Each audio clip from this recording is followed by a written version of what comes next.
Hello বন্ধুরা, power of educational চ্যানেলে তোমাদের সকলকে স্বাগত জানাই। আমি মজুশ্রী। আজকে আলোর কিছু গুরুত্বপূর্ণ তথ্য নিয়ে তোমাদের সাথে আলোচনা করব। তোমরা অনেকেই জানো আলো এক ধরনের তড়িৎচুম্বকীয় তির্যক তরঙ্গ।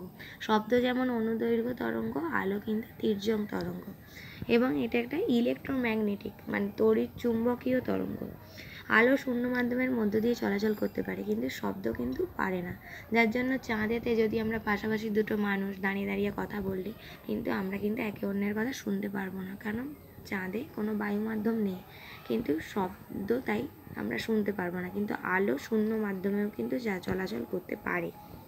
শূন্য মাধ্যমে যে কোনো বর্ণের আলোর বেগ কিন্তু একই হয়, কিন্তু যদি কোনো মাধ্যমের মধ্য দিয়ে যাওয়া হয় তখন কিন্তু লাল আলোর বেগ সর্বাধিক হয় এবং বেগুনি আলোর বেগ কিন্তু সর্বনিম্ন হয়।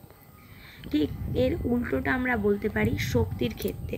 শক্তির ক্ষেত্রে কিন্তু বেগুনি আলোর শক্তি কিন্তু সবচেয়ে বেশি, বেগ সবচেয়ে কম হলে কী হবে, শক্তি কিন্তু সবচেয়ে বেশি। আর লাল আলোর বেগ বেশি হলে কী হবে, শক্তি কিন্তু লাল আলোর সবচেয়ে কম। এবার আমরা বলছি যে শূন্য মাধ্যমে আলোর গতিবেগ অনেকেই জানো তোমরা 3 × 10⁸ মিটার পার সেকেন্ড। অনেকটাই, একটা সেকেন্ডে 3 × 10⁸ মিটার যাওয়া মানে অনেকটা দূরত্বই অতিক্রম করা। এবং আজ পর্যন্ত মহাবিশ্বে এমন কোনো বস্তু সন্ধান মেলেনি যার বেগ আলোর বেগের থেকেও বেশি হতে পারে। তাহলে আলোর বেগটা সব থেকে বেশি। এবার শূন্য মাধ্যমে আলো 1 বছরে যে দূরত্ব অতিক্রম করে তাকে আলোকবর্ষ বলে।